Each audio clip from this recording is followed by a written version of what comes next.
বিসমিল্লাহির রহমানির রহিম। মানবতার পথ চলা চ্যানেল সত্যের পথে।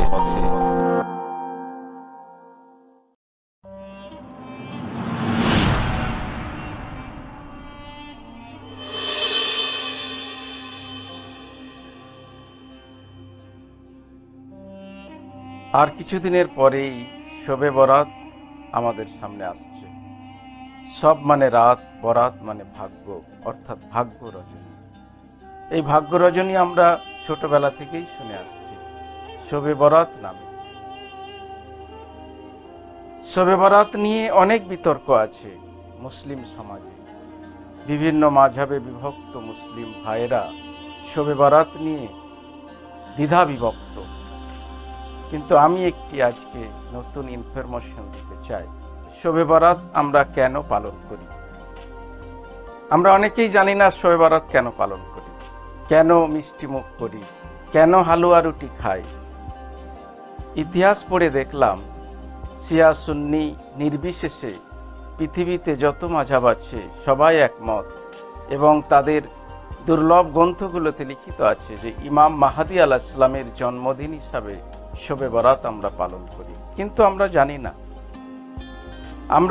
না, আমাদের এটা অজ্ঞতা, এবং একটি দুষ্ট চক্র এটাকে আমাদের মুসলিম সমাজ থেকে মুছে দিয়ে শবে বরাত তুলে দিতে চায় এবং ইমাম মাহদী আলাইহিস সালামের জন্মদিনটা লুকিয়ে দিতে চায়। কিন্তু ইতিহাস সাক্ষ্য যেটি ইমাম মাহদী আলাইহিস সালামের জন্মদিন। 255 হিজরি 15 শাবান ইমাম মাহদী আলাইহিস সালাম জন্মগ্রহণ করেছেন। তার বয়স এখন 1183 বৎসর। আপনি অবাক হয়ে গেলেন যে 1183 বৎসর একটি মানুষ বেঁচে থাকতে পারে? অবশ্যই বেঁচে থাকতে পারে। আল্লাহ কি না পারেন? নূহ আলাইহিস সালামের নাম আমরা শুনেছি, ইতিহাস পড়ে দেখেছি তিনি 2500 বৎসর বেঁচে ছিলেন। শুধু তাবলীগ করেছেন 9.5 বৎসর। হযরত ঈসা আলাইহিস সালাম তিনি তো খ্রিস্টানদের ইতিহাস অনুযায়ী 2019 বৎসর বেঁচে আছেন, এখনো বেঁচে আছেন। আর ইবলিসের নাম তো সবাই জানে। ইবলিস যে এখনো বেঁচে আছে, সেই কোন যুগে তার জন্ম হয়েছে, সে এখনো বেঁচে আছে। এভাবে অনেকেই এখনো বেঁচে আছেন যাদের বয়স হাজার হাজার পেরিয়ে গেছে। খিজির আলাইহিস সালাম, তার নাম কে না জানে, সে এখনো বেঁচে আছে। তো যাই হোক, এই বেঁচে থাকার রহস্যটা আল্লাহর হাতে। আমি কবে জন্মগ্রহণ করব, কতদিন বাঁচব, এটি আল্লাহর হাতেই নিবদ্ধ।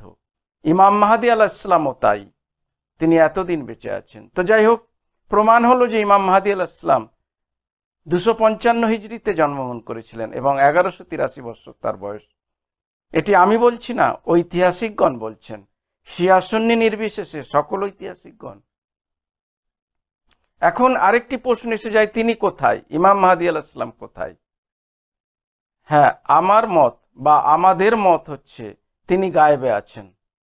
আবার প্রশ্ন এসে যাবে, গায়েব কাকে বলে? গায়েব তাকে বলে যে আমি দেখতে পাই না, তিনি দেখতে পান। গায়েব তাকে বলে আমার সম্মুখে আছেন, এই পৃথিবীতে আছেন, আল্লাহর হুজ্জত, তিনি তার কর্ম সমাধা করছেন, কিন্তু আমরা তাকে দেখতে পাচ্ছি না, তিনি আমাদের দেখছেন, আমাদের মুশকিল আসান করছেন, সমস্যার সমাধান করছেন।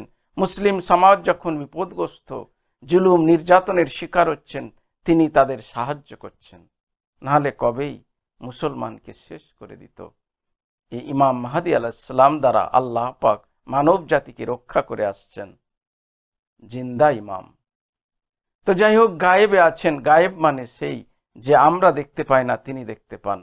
আমি কয়েকটা উদাহরণ দিলে আপনি আরো পরিষ্কারভাবে বুঝতে পারবেন যে হযরত রাসূলুল্লাহ সাল্লাল্লাহু আলাইহি সাল্লাম তিনিও গায়েবের জীবন কাটিয়েছেন। হ্যাঁ, তার গায়েবী জীবন ক্ষুদ্র, মানে ছোট ছোট।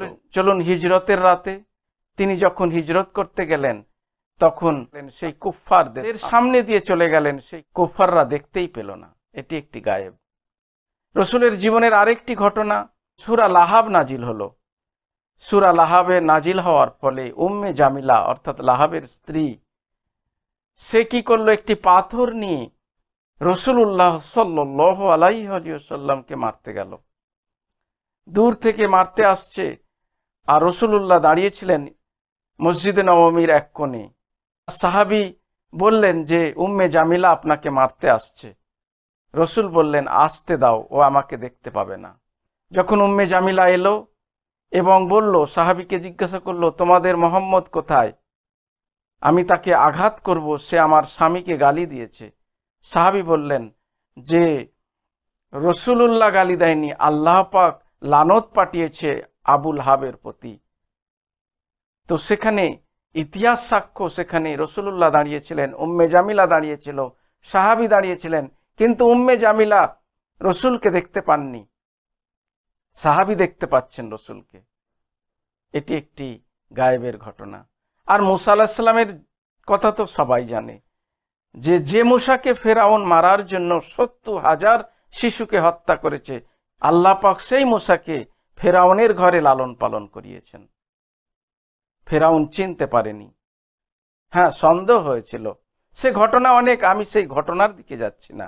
আমি শুধু এটাই প্রমাণ করতে চাই যে নবীদের জামানায় গায়েব হয়েছে, নবীদের জীবনে গায়েব আছে, এবং আল্লাহ পাক শেষ হুজ্জত ইমাম মাহদী আলাইহিস সালামকেও গায়েবে রেখেছেন।